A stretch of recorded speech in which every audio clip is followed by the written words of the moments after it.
We're looking at here is current ice in Antarctica.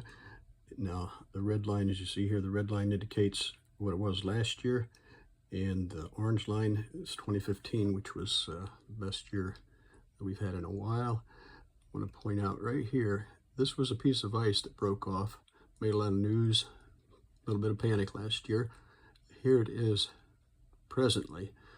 Now, what you notice, aside from having additional ice here, there's quite a lot of additional ice here, and this is what I think we can duplicate in the Arctic.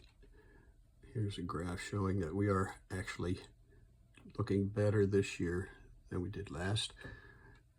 And this is an animation here, the 2-week animation, and I'm going to park the my cursor right by that piece of ice. Here we go. It goes on and off every so many. Oops.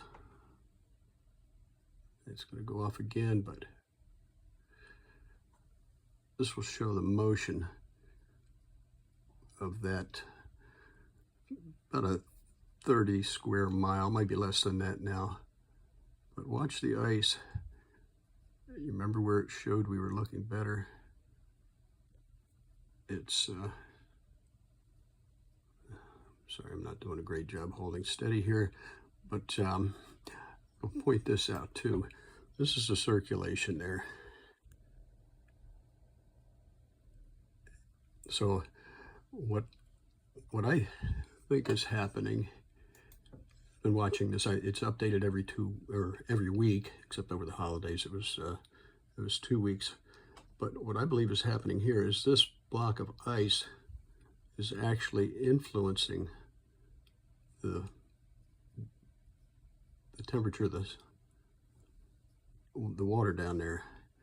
And we can duplicate that, and we can do that with aeration and something similar to snow blowing, snow cannons.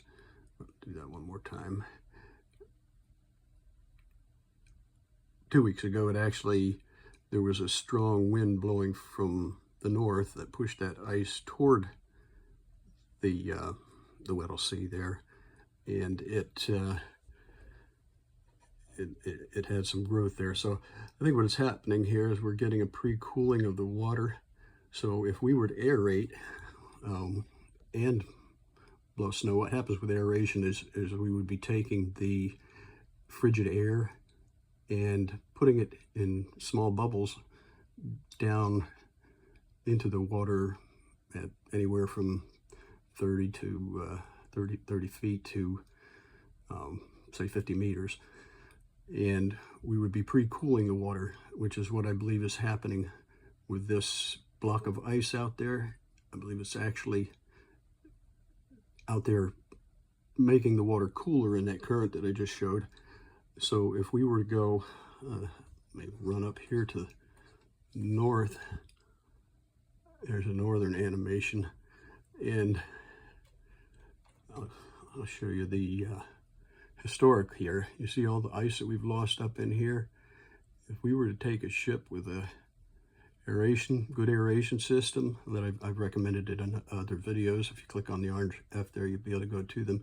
But if we were to just circle a ship up in this area here, both aerating and blowing snow, essentially sucking warm surface water up and blowing it through the air, which is anywhere from, it could be 40 to 60 degrees Fahrenheit cooler than the water itself. So that would be bringing that down and seriously influencing the surface water, which would probably do a pretty good job of growing.